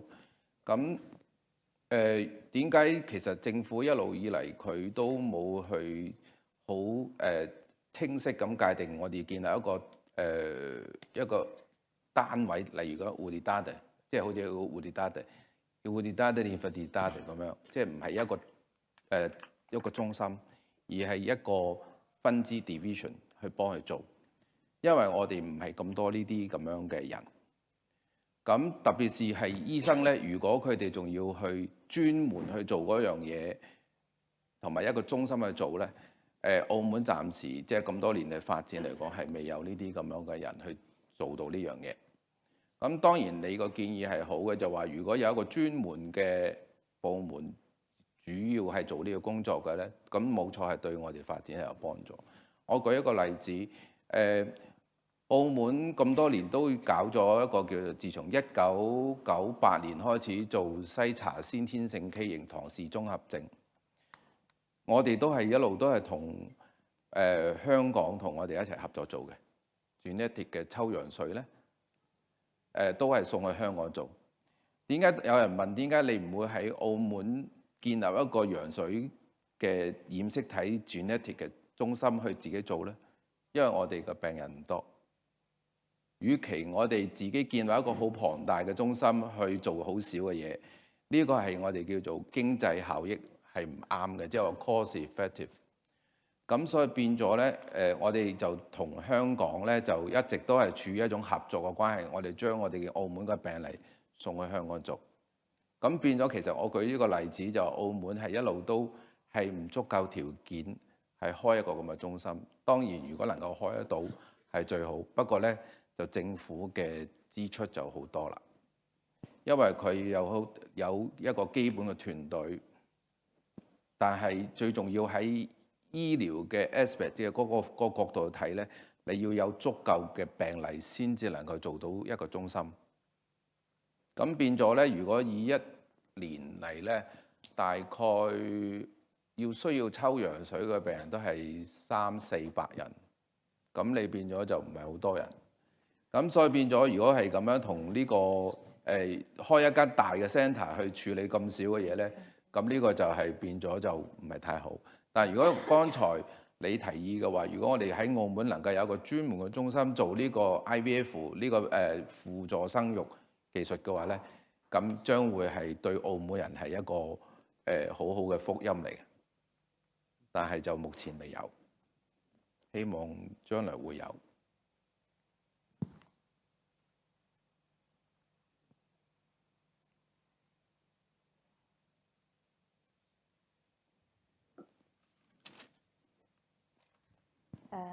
Temos mesmo de terminar, peço desculpa. O Dr. Von Kyung, só para o Dr. Vladimir Silva, que não acompanha a tradução, o Dr. Von Kyung estava a referir que, de facto, defende que haja uma entidade capaz de supervisionar estas práticas, de pensar estas questões em Macau. Considera que, talvez, por uma questão de economia de meios no passado, a prática também foi bastante utilizar a proximidade com Hong Kong para o envio de pacientes para tratar determinados casos, mas o Dr. Von Kyung defendeu que Macau necessita de uma unidade capaz de assegurar a regulamentação, a regulação e responder às questões que se vão levantar com a procriação medicamente assistida. Eu pedia apenas que aos oradores que dessem alguma última palavra, alguma última mensagem que queiram deixar. Dr. Von Kyung? Ou doutora Vera? Só muito rapidamente, para vos dizer, o uso das técnicas de PMA vai ser uma necessidade crescente. O número de pessoas inférteis está a crescer enormemente. Não sei se é a nossa alimentação, hábitos de vida, medicamentos, enfim, qualquer coisa. Nós já não estamos tão geneticamente programados para nos reproduzirmos. O facto das mulheres começarem a reprodução muito tarde também é em si um elemento. Por outro lado, antes as pessoas, quando havia o perigo de transmissão de uma doença genética, ou não tinham filhos, ou conformavam-se com isso, era o destino, era a vontade de Deus. Hoje em dia não precisamos. A ciência permite-nos ter filhos biologicamente ligados a nós, ou pelo menos com um mínimo de ligação genética, e crianças saudáveis. Por outro lado, a sociedade mudou. O Dr. Vladimir falou de uma realidade que aqui em Macau não é muito frequente, mas de facto as famílias hoje em dia vêm em muitas formas e feitios, não há um só modelo, há 2 pais, 2 mães, há o que houver, as pessoas querem ter filhos e, portanto, isto é uma necessidade e é um direito, e de modo que, enquanto não for legislado, o que acontece é que nada se faz. Neste momento está tudo parado, nada se faz, há clínicas que querem funcionar, há pessoas que querem ter filhos e têm que ir para Hong Kong, para Portugal, para onde seja, e se nós nos pudermos dar uma solução para o problema, eu acho que já estamos a fazer alguma coisa, e neste aspecto a Fundação está a fazer muito por nos permitir esta discussão. Por mim, muito obrigada. Dr. Vladimir Silva, quer dizer alguma... Apenas, mais ou menos o mesmo que a Vera. Desejar boa sorte. Primeiro, agradecer mais uma vez o convite e dizer isto mesmo, que de facto estas técnicas são parte do futuro da humanidade nos próximos anos. Cada vez temos filhos mais tarde, cada vez há mais divórcios e tentativas de ter filhos num segundo casamento que necessariamente acontecem em idades mais tardias, e é evidente que de uma forma ou de outra, as pessoas acabarão sempre por recorrer a isto. Na Europa, nós temos o exemplo dos países mais atrasados legislativamente. O que acontece, por exemplo, na Alemanha, é um exemplo clássico, acabam por fazer tratamento essencialmente noutros países. E, portanto, os macaenses que precisarem de ajuda, se tiverem dinheiro, vão onde a ajuda existir. Se não tiverem dinheiro, vão ficar sem tratamento se a lei não permitir o surgimento de uma atividade de reprodução medicamente assistida normal. E é esta a mensagem mais importante, acho eu. Muito obrigada. Agradeço a todos. Mais uma vez agradeço à Fundação Rui Cunha e ao Dr. Rui Cunha pela organização deste evento, mais um evento que promove o debate público em Macau. Obrigada.